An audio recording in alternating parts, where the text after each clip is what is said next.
Good evening, friends. Welcome to the Hridayam e-learning second series. We had done the ECG modules last year, almost the same time, and we will start with the normal ECGs this year.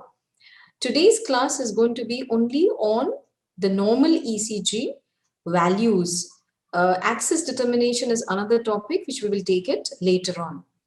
So while we are learning ECG, it is important for us to know that we start with the basics, then we will go for axis determination, and then we will go for the heart rate and rhythm, then a ventricular and atrial hypertrophy, other additional issues like repolarization defects and arrhythmias. So today we are going to start with the basic principles and then go to normal waves and intervals. What is the basis of electrocardiography is important for us to understand, because this is going to explain us how leads function in an ECG. So the first thing is the electrocardiograph and the electrical field of the heart. The second is the conventional ECG leads, how they are put and what do they mean to us. And the third thing is the ECG paper, how do we interpret the ECG paper. Remember that heart is actually having an electrical field, and ECG is sort of a galvanometer. It's an instrument which is going to detect the electromagnetic potential in that area. The galvanometer is going to have a positive and a negative terminal.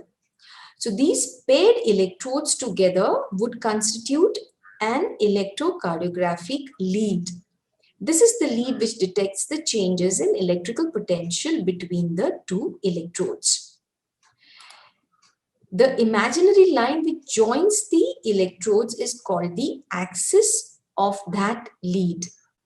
So these words like the ECG lead and the axis, we will be using it in the subsequent slides. So this is important for us to understand that the ECG the basis is the electromagnetic potential. Heart is situated in the center of the electrical field which it generates, and the intensity of the electrical field diminishes with the distance from the center. The ECG leads are placed as far as possible. So as you know, we put it on the right arm, the left arm and the left leg, but as far as possible to the distal aspect of the extremities.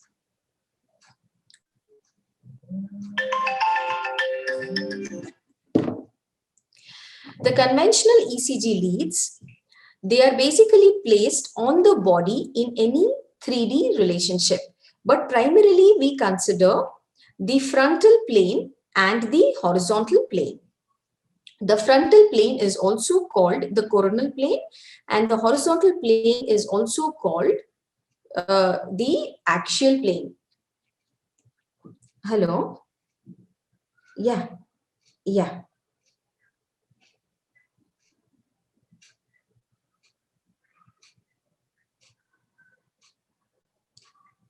Okay, fine. Yes. Yeah. Sorry for the interruption. So the conventional ECG leads are placed in two planes. The one which is on the top, which is red color, is the frontal plane or the coronal plane, and the one which is in the horizontal plane is the axial plane. The frontal plane or the coronal plane has two types of leads, standard leads and unipolar limb leads. And the horizontal plane has only the unipolar leads. So what is the difference between a standard lead and a unipolar lead? The standard lead has a positive and a negative terminal, whereas the unipolar lead will only have a positive terminal. We will see in the subsequent slides how they are different in terms of functioning. The frontal plane is the coronal plane, and this has the standard leads and the unipolar leads. So let's see what are the standard leads. As we saw in the previous slide, the leads are placed as far as possible from the heart and at equidistant from the heart. So if this is the heart, they are placed equidistant from the heart. The lead 1 is considered to be having a positive terminal on the left side and a negative on the right side. So we get a horizontal line like this. The positive terminal is here and the negative is here. Lead 2 is having a positive terminal towards the left leg and a negative on the right arm. So the orientation is going to be like this. And the lead 3 is going to have a positive terminal on the left arm and a negative terminal on the left arm and a positive on the left leg. So the orientation is going to be like this. In short, the left leg is always positive and the right arm is always negative. In this way, we make it as a triangle, and all of us know that this is what is called Enthoven's triangle, where the lead axis of the 3 leads form an equilateral triangle. Coming to the unipolar leads constitute the positive electrode of the lead, the negative being at zero potential. They are typically termed as the letter V. V means unipolar, whether it is on the frontal plane or on the axial plane, where we will typically name them as V1, V2, etc. So the word unipolar is denoted by the letter V. And we also use the word A before it because that means it's augmented. The extremity leads are of low electrical potential and hence they are augmented and prefixed with the letter A. R means the right arm, L means the left arm, and F means the foot. So we have 3 unipolar limb leads, which are AVL, AVR, and AVF. These unipolar leads, as we decided, they are present in the frontal plane and the axial plane both. So what is the orientation? Just as we saw the orientation of lead 1, lead 2, and lead 3, what is the orientation for the AVR, AVL, and AVF? So AVR is actually oriented towards the cavity of the heart. So this is the right arm and it is oriented towards the cavity of the heart. AVL is oriented towards the anterolateral surface of the left ventricle. And the AVF is oriented towards the inferior surface of the heart, especially the left ventricle. So these things are important because later on, as we go further, we will be using this information to decide if we find changes, for example, in AVR, or if we have an axis in a particular direction in AVR, what does it mean? So this is about the frontal plane. Then we come down to the horizontal plane. Horizontal plane has only the unipolar leads. It does not have the standard leads. The unipolar leads which are present at the horizontal plane are from V1 to V6. So this is how we put them on the chest, and V1 is fixed up at the right side of the sternum in the 4th intercostal space. V2 is exactly horizontally along with V1 but on the left side of the sternum. So this is V1 and V2. V4 is at the mid-clavicular area and V3 is between V2 and V4. V5 is in the anterior axillary line and V6 is in the mid-axillary line. So the orientation is like this in an axial plane. V1 is to the right side of the sternum, V2 is on the left side of the sternum, and V6 is in the mid-axillary line. So here you can see that the orientation is such that V2 and V6 will have their axis at a right angle. And then you have an equidistant degrees between V1, V2, V3, V4, V5 and V6, which is approximately 30 degrees. So 30-degree gap is there between individual leads, whereas between V2 and V6, they are at right angles. This information again we will be using when we try to determine the axis on ECG for anything like QRS, etc. So this is about the unipolar leads. Now, after understanding how these leads are created, let's see what is the orientation of all the leads. So here in the frontal plane, we can see here that this is lead 1. Lead 1 will have this as a positive terminal and this as a negative terminal. So you can see here the lead 1 is actually oriented towards the left lateral surface of the heart. Coming to lead 2, we know that lead 2 has a positive pole here and a negative pole here. So lead 2 is focused on the inferior surface of the heart.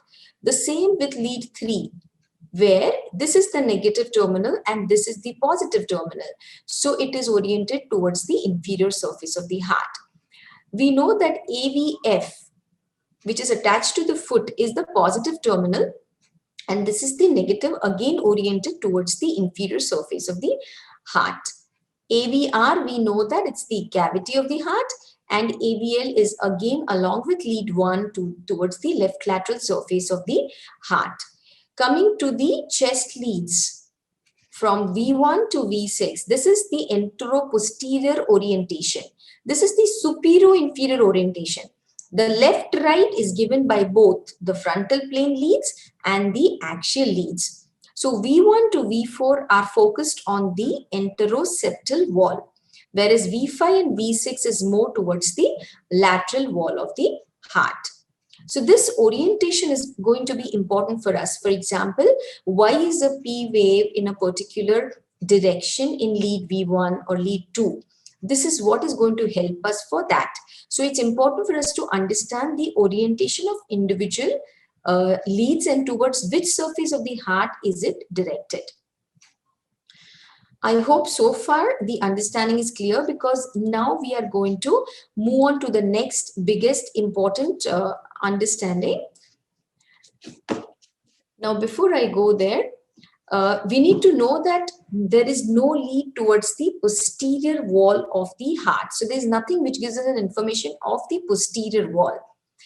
And in general, when we want an information about the right ventricle, we focus more on the right-sided chest leads, the V1 and V2.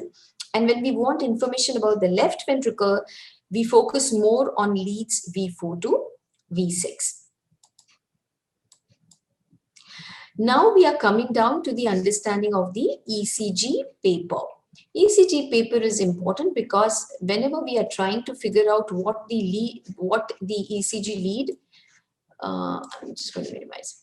What the ECG lead is trying to tell us, it's important to understand that the whole basis of the ECG paper is the speed of the ECG. And you will see this, that the speed of the ECG would be written at the lower part of the ECG strip. The common speed which we take is 25 millimeters per second. However, when we want a little better delineation of, for example, P wave, we can make it 50 millimeter per second also. Now, every ECG paper will have this one big square and one small square like this. So one big square has 5 into 5, 25 small squares. And one small square is 1 millimeter. So that tells me that one big square is 5 into 5 millimeters. So if I consider this horizontal axis or the x-axis, I know that this is 5 millimeters and my speed is 25 millimeters per second. So one large square is going to take, 1 second is going to take 5 large squares. Because the speed is 25 millimeters in 1 second.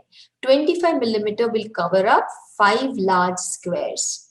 So 5 large squares per second, which will make 1 large square as 0.2 seconds and 1 small square as 0.04 seconds.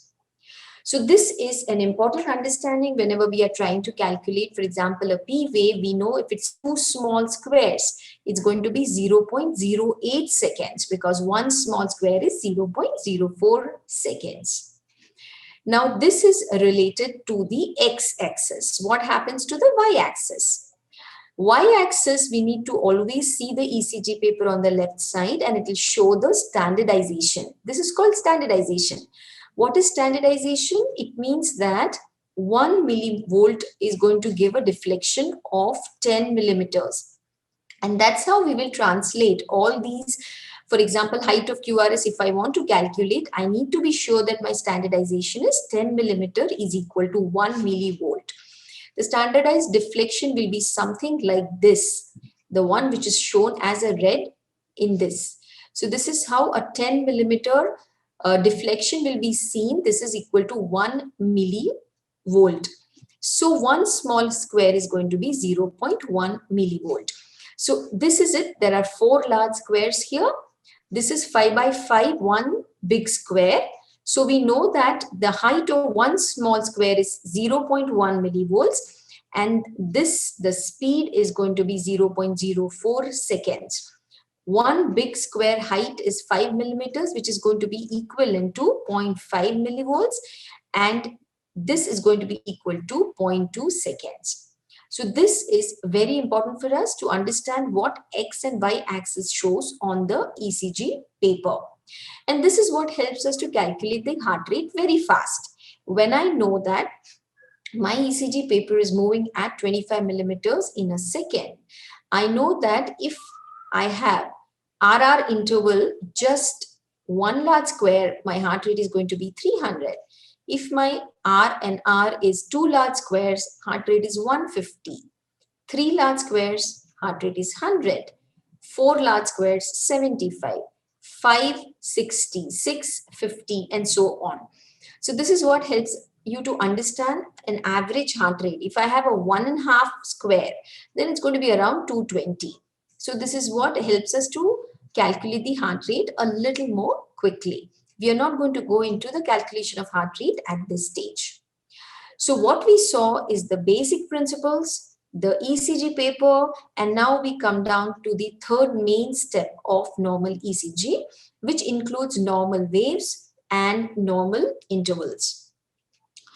Normal waves and intervals, first to understand that, we will go through what is the mechanism of activation, in the sense that is it different in the atria and the ventricles, and does the heart work like a 4-chambered heart even on electrical basis. The second is we will see the deflections, P wave, the QRS complex, the T wave and the Q wave, and also certain intervals and segments like PR interval, QT interval, and the ST segment. And the last is a little understanding about the rotation of the heart, which sometimes we do use it in certain differentials for complex congenital heart diseases. So now coming to the modes of activation. Here you can see the atrial activation in this figure and the ventricular activation. So the atrial activation, you can see how it is happening. In contrast to the ventricular activation, this is the inner surface, this is the outer surface of the myocardium. So the atrial activation occurs longitudinally and by contiguity. By contiguity means the proximal parts of the atria are activated before the distal parts get activated. However, the ventricles don't behave like this. You can see here that the activation is spreading transversely from the endocardial surface to the epicardial surface at the same time everywhere. So it is in a synchronous state.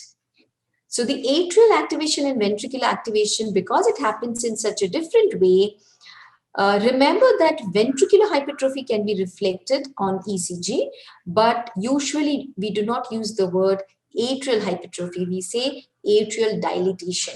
And that is the basis of why these two things are expressed in a different way.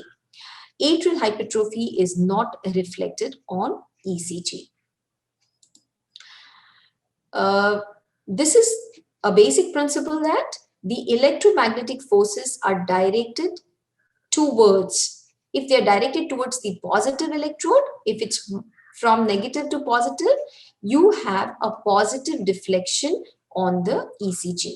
Whereas the negative electrode, if it's directed to, that means if it's from positive to negative, then there is a negative deflection.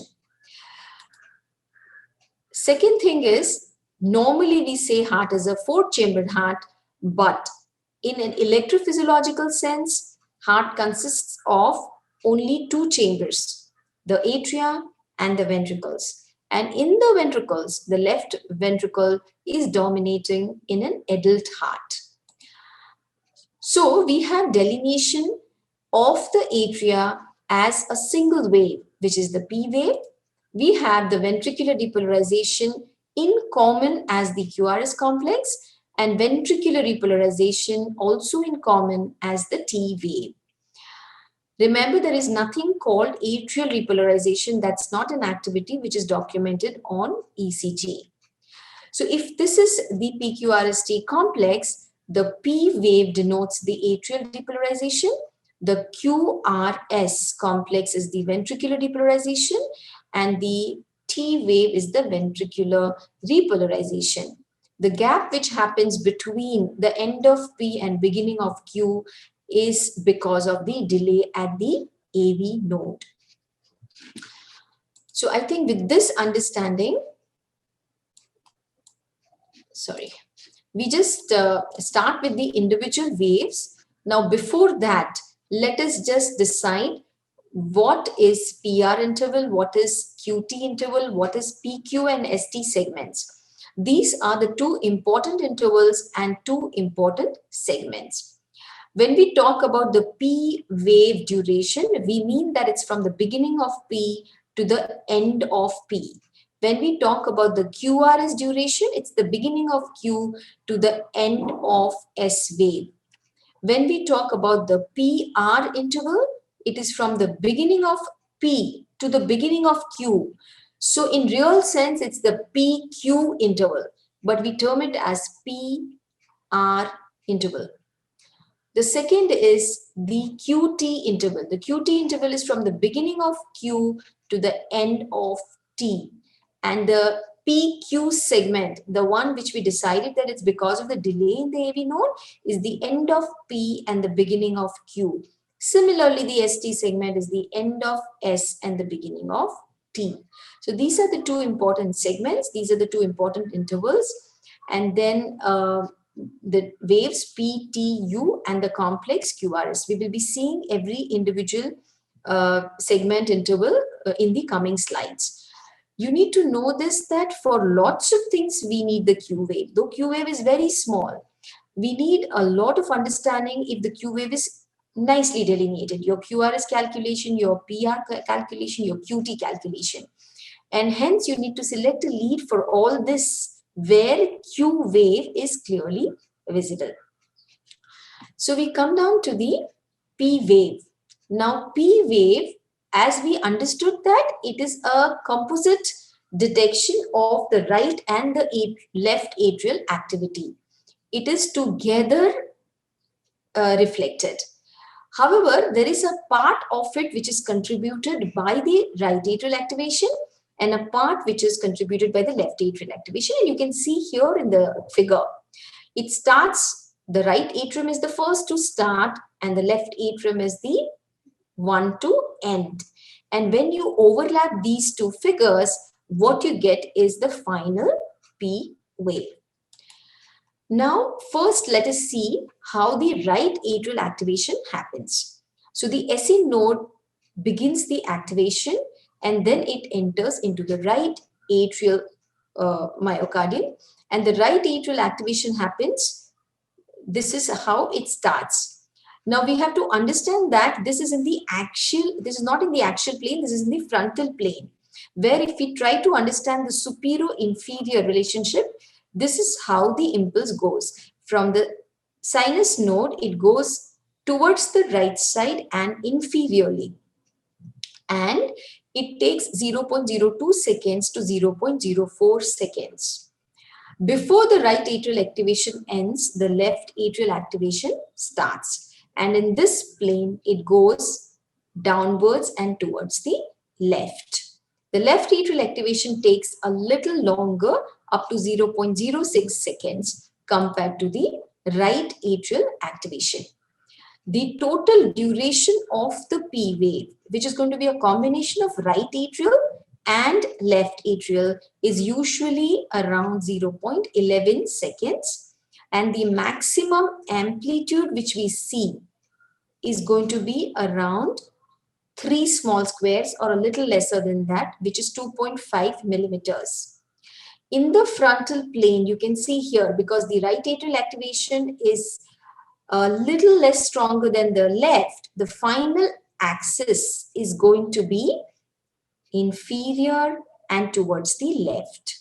And we know that the lead 2 is exactly in that orientation. So the P wave is well seen in the frontal plane in lead 2. I'm continuously saying frontal plane because it is not actually happening in a two-dimensional understanding. It also happens in the axial plane.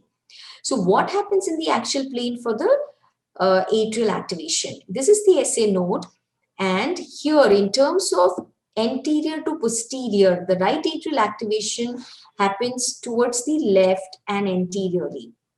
This is how the RA activation is directed, anteriorly and towards the left. However, the left atrial activation is directed posteriorly. So this is what gives us a little amount of a diphasic wave. We have used the term V1. It is only because lead V1 is situated here. So here you can see here that initially the wave comes towards V1, which gives a positive deflection, but then you have a majority of movement which is happening posteriorly. So you have a negative deflection. This negative deflection is predominantly contributed by the left atrium. So lead V1, the P wave is usually studied, and here we can differentiate the initial and the terminal component of the P wave only because the orientation is exactly either towards it or away from it. Normally in lead V1, the duration should not exceed more than 2 small squares, which is 0.08 seconds. The terminal deflection should not be more than 1 millimeter in depth and 0.03 seconds in duration. That means nothing more than 1 small square should be the terminal part of the P wave in lead V1. So I think this is what explains the P wave.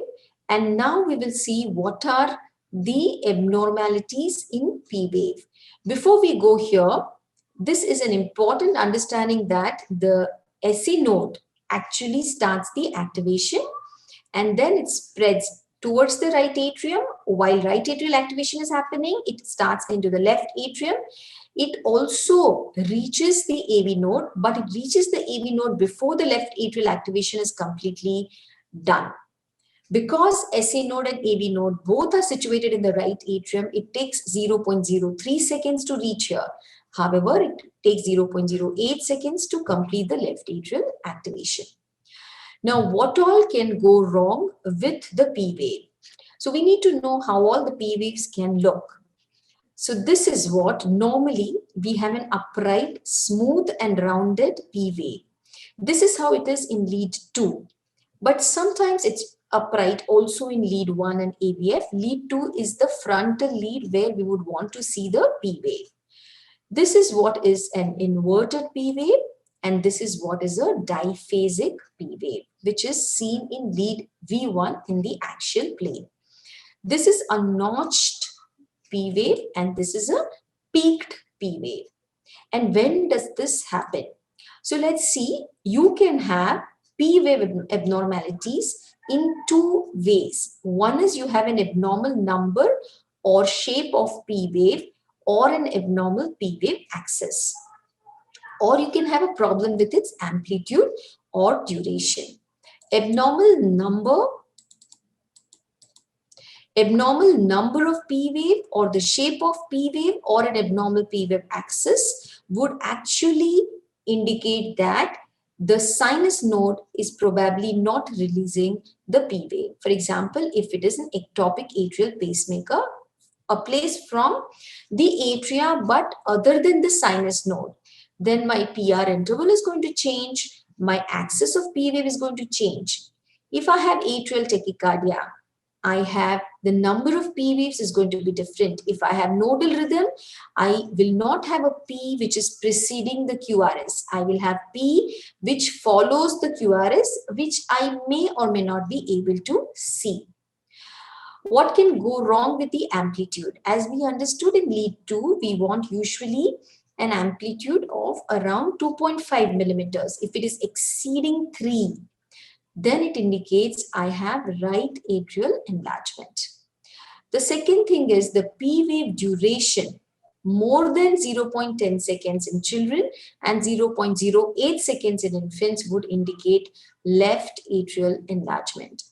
So duration is something which is also important apart from the amplitude. Now this is all related to the P wave. Now we will go into the interval which is the PR interval. And we know that the PR interval is from the beginning of the P wave to the beginning of the Q wave or the QRS complex. So what does it indicate? The PR interval is actually the atrial depolarization plus the impulse at the AV node, which is delayed. So it's a combination of P wave and PQ segment.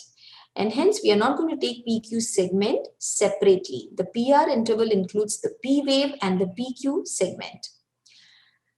One thing is that PR interval is a little different than the QT interval, and hence we have put this understanding that as the age increases, the heart rate slows down and the PR interval also increases. For example, in younger children, the PR interval is usually less than 0.08 seconds, whereas after 16 years, it is usually around 0.12 seconds. So in general for pediatrics, we can consider 0.08 to 0.12 seconds duration to be acceptable. So what can go wrong in the PR interval? We can have a prolonged PR, we can have a short PR, and also we can have a PR interval which could keep changing. Now, if I have a prolonged PR, it is also called first degree heart block. That means I have an issue at the AV node. When there is a delay at the AV node, there is a longer delay at the AV node. And when does it happen? The prolonged PR interval commonly is seen in an atrial septal defect in children. It can also be seen along with certain electrolyte imbalances like hyperkalemia or even digitalis toxicity. Myocarditis can also show prolonged PR interval. In contrast, the short PR interval is very commonly associated with sort of Pompey's disease. So when you have a hypertrophic cardiomyopathy and you do an ECG and you find short PR, you will think in terms of glycogen storage disorders.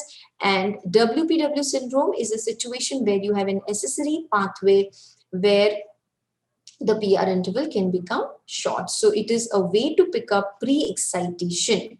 The word is used pre-excitation when we have typically a short PR and a delta wave. Variable PR interval. The PR interval can keep changing with a wandering atrial pacemaker. I have a sinus node functioning intermittently. I have an ectopic P wave functioning. Then my PR interval is going to change. And it also changes in Wenckebach phenomena, where my PR interval slowly will become longer and longer till I do not send the P wave to the ventricles. So I lose a QRS complex, and then it again starts from fresh short PR to slowly increasing PR. Now coming to the QRS complex. The QRS complex is the activation of the ventricles or the depolarization of the ventricles. Now we know that the ventricles get activated differently compared to the atria. So they start getting activated from the endocardial surface, and then it goes into the myocardium and the epicardial surface. However, the ventricular muscle mass is something like this. This is the right ventricle, this is the interventricular septum, and this is the left ventricle. So there's a little difference in the way it starts the activation. So initially there is a small initial vector which you can see from the left to right in the interventricular septum. It is followed by a large vector which is from right to left in the LV free wall. So let us try to see the axial section of the chest, and we see these are the leads V1, V2, V3, V4, V5, V6. And if the initial activation is from left to right, so it's from left towards the right side, you can see here it's away from lead V6, and hence the deflection is negative in V6. And later on, you have a predominant vector from the right to the left. From right to the left means it's going towards V6. That means we have a positive deflection. And this is what we term it as a Q wave and an R wave. When do we use a small Q or a big R? We will see in the next slide. Similarly, you try to think about V1. Initially, your vector is from the left to the right side. That means it's coming towards V1, and so we have a positive deflection. And later on, we have a dominant vector from the right to the left, and hence we have a negative deflection because it's going away from V1. Hence, normally in V6, we have a QR complex, and normally in V1, we have a small r and a big S deflection. Somewhere in between V3, V4, we will have a transition zone. What does it mean? We will have R and S almost with equal amplitude. Normally, the transition is around V3 or V4. So, with this concept, we need to understand what is RS progression, because you have a small r and a dominant S, then it becomes equal R and S, and then it becomes small q and R. So this is termed as RS progression. What is RS progression? That we have RS in V1 to RS in V6. Basically, it is QRS in V6. As you can see here in this ECG, you can see here dominantly a negative deflection in V1 and a dominant positive deflection in V6. So here you can see that the R wave amplitude slowly increases and the S wave amplitude slowly decreases. This is called RS progression. And this typically happens in older children. I'm using the word older because at a younger age in neonates and infants, the whole pattern is different. How is it different? The first 1 month, there is complete reversal of RS progression because there are dominant R waves in V1 and dominant S waves in V6. This is in younger children. From 1 month to 3 years, it is an in-between zone where there could be partial reversal of RS progression. But finally, after 3 years, we have a dominant R wave which is becoming more and more in amplitude from V1 to V6, and the S wave amplitude reduces from V1 to V6. When this RS progression is not normal, what do I understand? Now, it can happen if one of the ventricle has hypertrophy. It can happen when I do not have an interventricular septum and I have a single ventricle, and it can happen when I have ventricular conduction disturbances like RBBB, LVBB, and it can also happen in myocardial infarction. So that is the role of RS progression. Especially as a pediatrician, it's important to understand that there's a lot of difference at 1 month versus 8 years of age. Now, with this RS progression, there is a ratio which is called RS ratio. And this ratio is important because it is not affected by any calibration factor. If my standardization is 20 also, my ratio does not get affected. And this ratio is important, which quantifies the RS progression. R and S, the amplitude of R divided by amplitude of S. If I take it at 1 month of age, you can see here that it is large in V1 and lesser in V6. But at an older age, R divided by S amplitude is going to be less in the right precordial leads, whereas it is going to be larger in the this is left precaudal lead. So V6 has a larger RS ratio compared to V1 in older kids. And this is completely different at a younger age, children less than 3 years of age. So that is the role of RS ratio. Coming to the nomenclature of QRS, which is the ventricular depolarization, as we understood, this is the Q, this is the R, and this is the S. But who decides which is Q? So any negative deflection which is initially seen is the Q wave. We denote a larger, in the sense, the bigger alphabet based on this amplitude of the Q.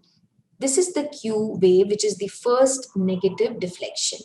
The first positive deflection is named as the R wave. And the next negative deflection after the R wave is the S wave. So this is how we decide which is Q, which is R, which is S. Now you have also seen that sometimes you can have another R following this. Then we will term it as R dash.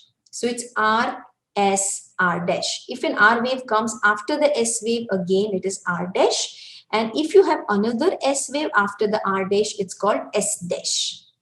If you have only a negative deflection and no R wave, it is called a QS complex.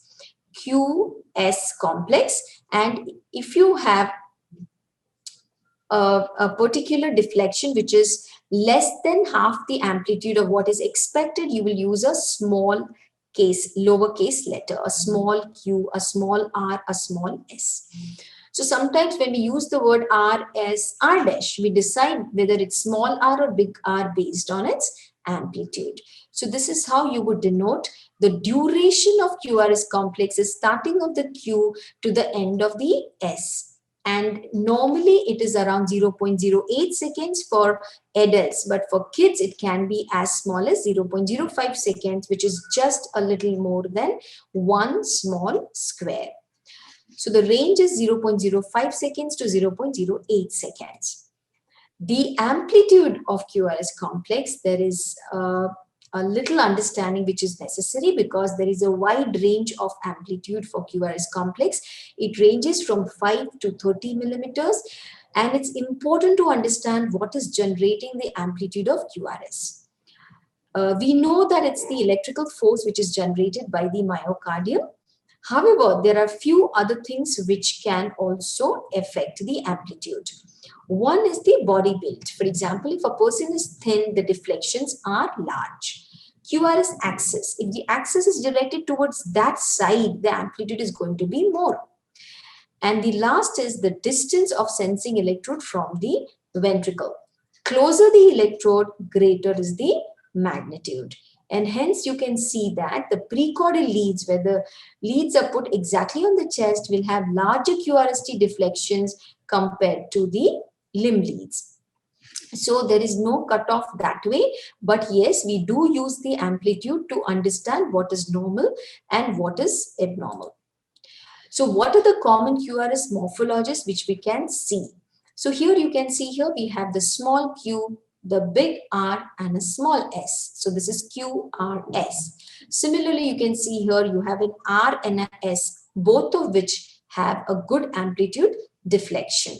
Here you can see this is R dash, and we have decided to use the bigger case letter because this is bigger than this. This is QR and this is RS. This is notched R. When this does not touch the baseline, if it touches the baseline, we will say this as an independent wave. This is notched R. This is QS segment.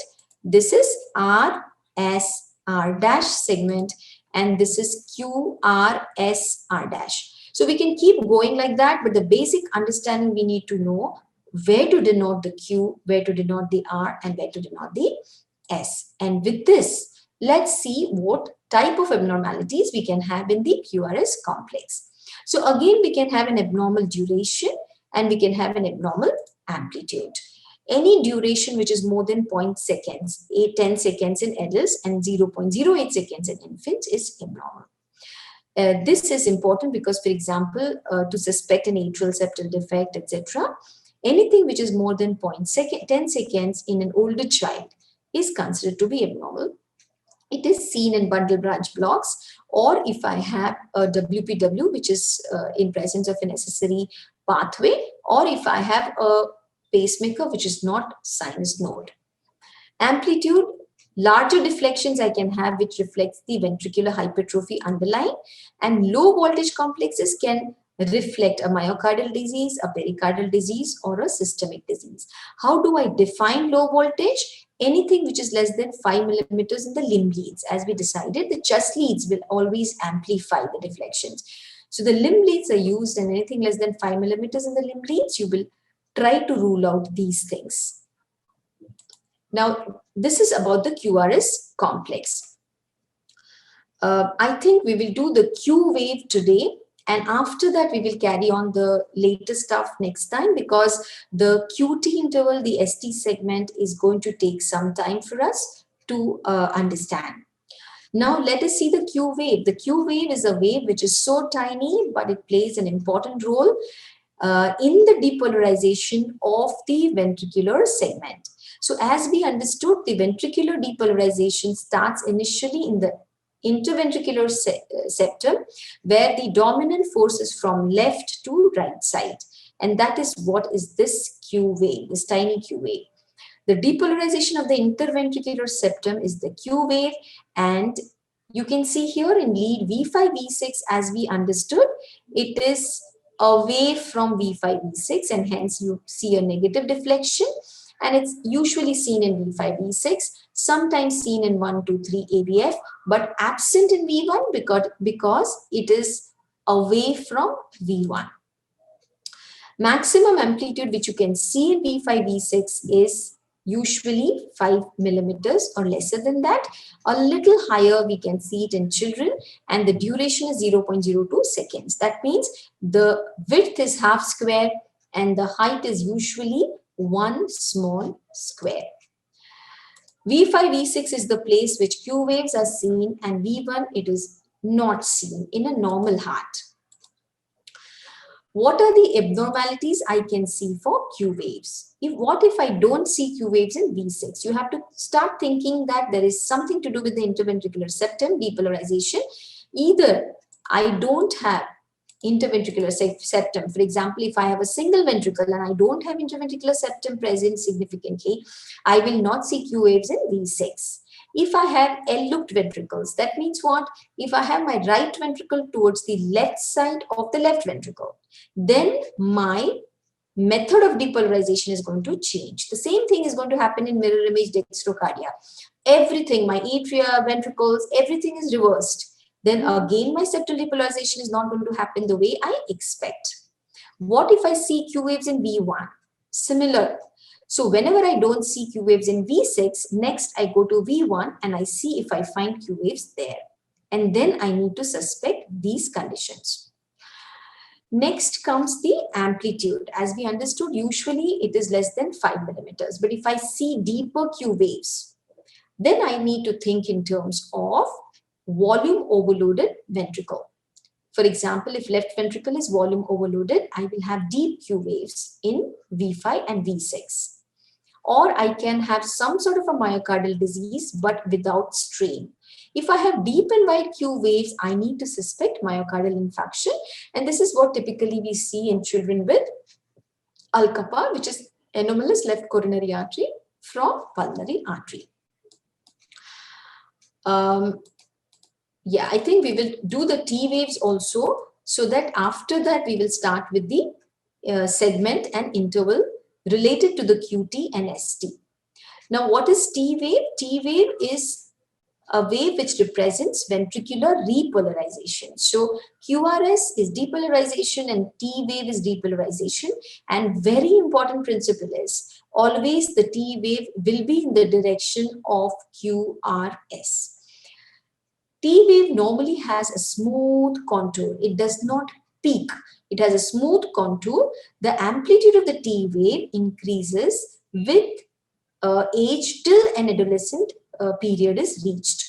Normally, the T wave amplitude is usually less than 11 millimeters and 7 millimeter in V5 and V6 respectively. This is an important thing to understand, that always your T wave amplitude in V5 will be more than V6.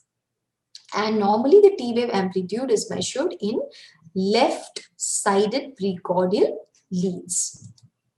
What are the common morphologies of T wave?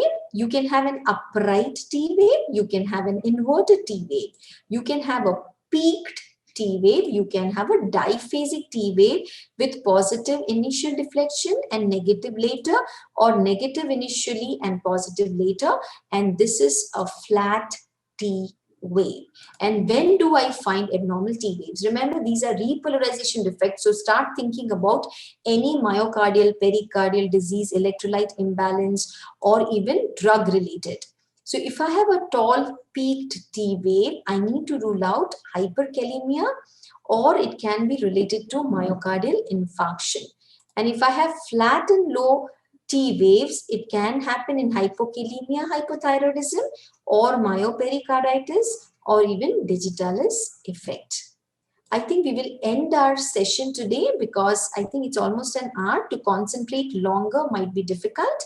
We will take the rest of the basics of ECG in the next session, which would include the ST segment, the QT interval, the rotation of the heart, and also the axis determination on baseline ECG. So if anybody has any questions, or you want me to go back to any of the slides, please let me know.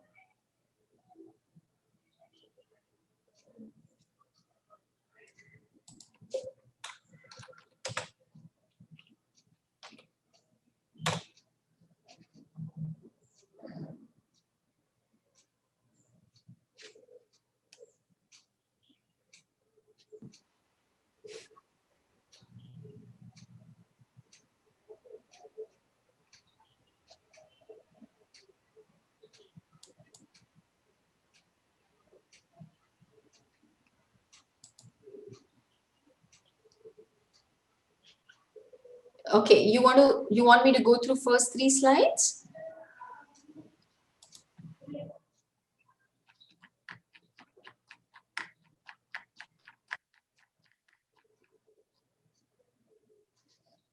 Four, 5, and 6 slides. Okay, just let me know, Dr. Chinmay, you want me to,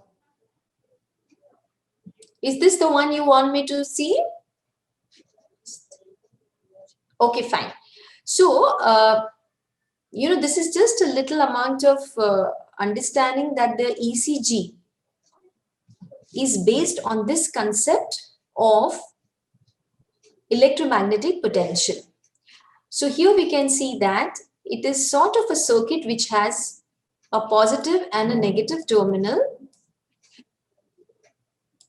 It has a positive and a negative terminal, and these paired electrodes together form the electrographic lead. Now, heart has some amount of electrical field surrounding it, and what ECG does is it tries to capture this potential. The electrodes are something which is having a positive and a negative end. So the positive and a negative end together forms an electrocardiographic lead. Whenever we talk about the electrocardiographic lead, it is important that that decides the axis for that lead. For example, here if I see, this is the frontal plane. Though I am drawing it like this, it's more for the understanding that in the frontal plane, the leads are directed in this direction. However, if I try to show you in the standard leads, this is positive, this is negative, and this is very similar to a galvanometer, which has a positive end and a negative end. Now, remember that when we talk about the axis of the heart, that is nothing to do with this positive and negative leads. This is for the lead. For lead 1, we consider this as a positive terminal and this as a negative terminal. And this understanding helps us because whenever an impulse is flowing from negative to positive or positive to negative, it's going to give a deflection which is above the baseline or below the baseline. So this is purely for our understanding how the leads are connected. We have understood the we have gone through the standard leads and the unipolar leads.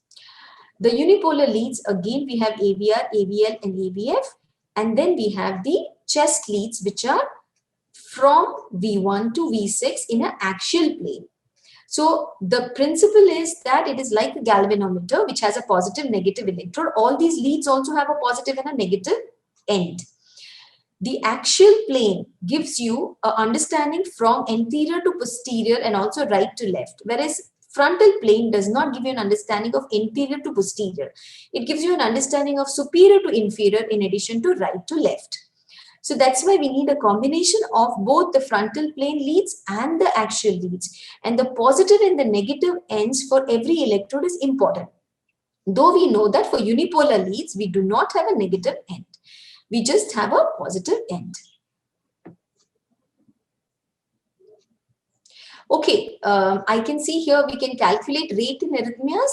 Yes, we can take the arrhythmia session completely together, but just the rate, you can see the QRS to QRS duration, which is the RR interval, which can be calculated based on the bigger square to give you a gross idea about the heart rate. So as I told you, if you have RR interval, which is only between one big square, then it means the heart rate is 300. If it is 6 big squares, then the heart rate is 50. So that's how we keep calculating. I hope that is clear. A little more about arrhythmias, we will have to take it individually when we do an arrhythmia session. Any more questions?